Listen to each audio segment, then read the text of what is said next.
A beautiful good morning. Welcome back to our Awana Journey Identity Study. And today we are studying Lesson 2.3, Ruth and Samuel. And the verse we're studying is Hebrews 11:32 through 33. Because there are so many names in this verse, I'm going to break down the names first. I made up name signs for the people that we had to memorize because names are hard sometimes to get in order. And they tell me a little bit about who they are, and then I can remember it better. So for Gideon, I'm making my G, and he had to reduce his army of several thousand people, or several thousand men, down to 300 by the way that they were drinking the water. So here's Gideon, and here's my cup or my river of water. That's Gideon, okay? Then there's Barak, and he went to judge Deborah, who would always make her ruling sitting under a palm tree. So here's Barak, and he went to judge Deborah under the palm tree, okay?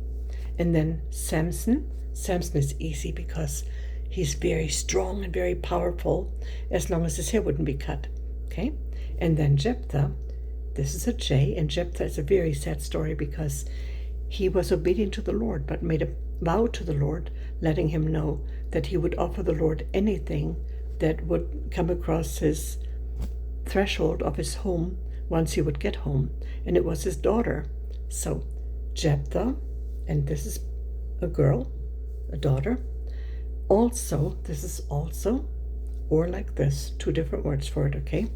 Also of David, here's my D again, and David was crowned king. And Samuel, here's my S, and Samuel anointed David and the prophets, who through faith, here's my faith, okay, subdued, here's my king, or this, whichever way you want to do it, kingdoms, worked righteousness, obtained promises, and stopped the mouth of lions. So the whole verse is like this, Hebrews 11:32 through 33. And what more shall I say?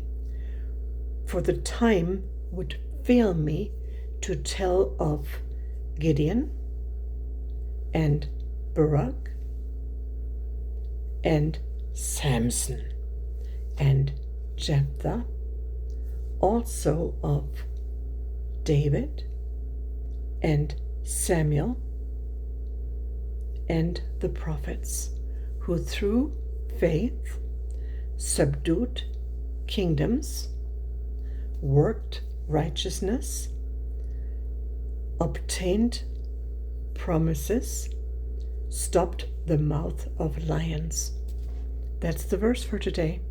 And what more shall I say? Thank you so much. We'll see you next time. Bye-bye.